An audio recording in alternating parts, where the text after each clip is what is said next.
Today, we have built ICT centers, knowing too well that in this new world we have all emerged or come into, you cannot do anything if you're not computer literate. And 95% to 98% of our population, especially the workforce, do not know what computer means. This is the first attempt to ever educate our people and make them ICT compliant by building 27 ICT centers in all our local governments, training the workers now to become computer literate. We're proud that no distance from now, all our workers will be computer literate, but also the one we built at the headquarters of Federal State Secretariat. You also made a call that when I came to government, I promised you people that I'll bring people closer to God and I'll never show them Satan, but I'll show them God. We started by building the first ever chapel in front of Government House. When I came to government, I never saw a place of worship. Today, we have one of the most beautiful chapels in the Federal Republic of Nigeria in Imo State. And we have replicated that in the 27 local governments of Imo State. Every local government now has a chapel. And we have made a policy that 12 o'clock, every 12 o'clock, every worker in Imo State should make out 10 minutes and glorify God Almighty. I think that has given us some kind of comfort spiritually.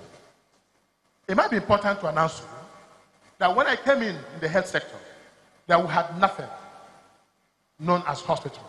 All we had were something resembling pig houses that had no tiles on the floor and louvers with ancient roof and no ceiling. These were the hospitals we inherited as a government. But today, I'm proud to announce to you that we have built in each of the local government of this state 200-bed hospitals, general hospitals located in each of the 27 local governments. Putting them total, we have built over 5,400 bed hospitals. But let me announce to you, my great Imolites, we might not need this hospital for today, but definitely we need them in 20 years to come. And that's also to say, no governor that comes in 2019 and beyond will ever build hospital again in the next 20, 30 years in Imo State. My government is for the future. My government is not for now. Free education is for 100 years to come. It's not for now. Hospitals are for 100 years to come. It's not for now. I think tomorrow. I do not think today. We have also built the state-of-the-art diagnostic center. This might be personal to me because my father died of kidney disease, and I hate kidney disease. I hate renal failure. So I built one of the diagnostic center, which is called Pt.3 Diagnostic Center, named after my father. That project was built by the Israelis and is there for everyone to see. Today, ladies and gentlemen, we have conducted health at your doorstep, making sure we check our people, health education, checking them for their BPs and sugar, which is common disease that tackles our people and kill our people. In the health sector, I'm proud to say this government has done well. But the hospitals have built, because of their number, we gave the one in Owerri North to Nigerian Air Force. We gave the one to Atungokpa to Nigerian Navy. And we gave the one in Owerri West to Army. And the one in Idako South to the Nigerian Police. And we still have 23 of them remaining. And the one in Iketu, which is now functional, was given to the American company. What I'm trying to do in this regard is to make Imo State a health tourist attraction. Don't forget, at this point, just let me take you a bit down home and what Owerri was like when I came in as governor. What I inherited as a state capital was a village. I inherited a glorified village in the name of a state capital. To tell you how bad it was. My predecessor never lived in government house. Because of the bad state of the government house, he decided to locate the government house to New Owerri, somewhere behind this place, which project never took off. But when we came into government, it's a new story. The warehouse roundabout, some of you may recall, was impassable by 5 o'clock. And the Amako here roundabout was impassable. And Christmas time, you can't even pass. Our roads were so tiny, even when they are called dualized roads. And there's no project today, to protest my point, there's no project today in Imo State or the capital that is not either built by this rescue mission or remodeled by rescue mission.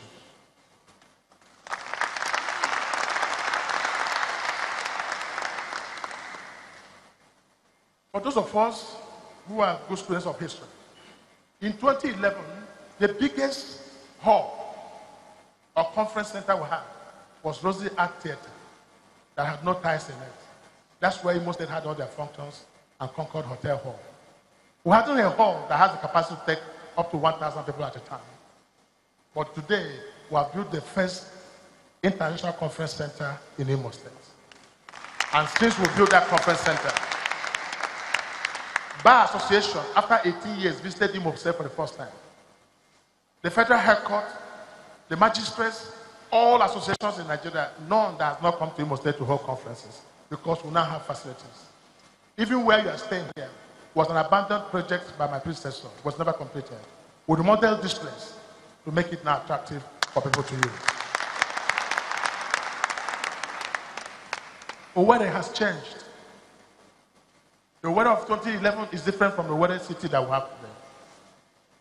When I was doing the roads and opened up the roads, I was even angry because those, my opposition, never saw what I said.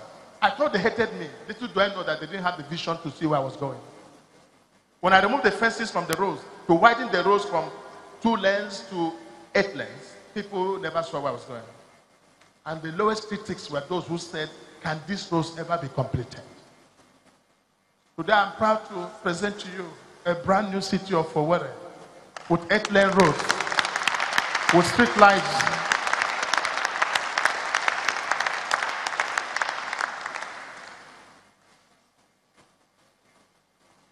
And for those of us who used to live here in New Owerri, there was a clear difference between the old Owerri and New Owerri.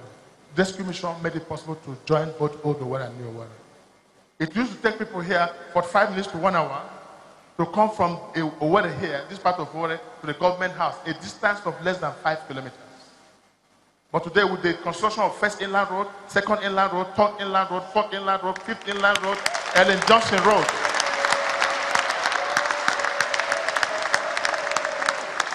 Zuma Road has eased traffic.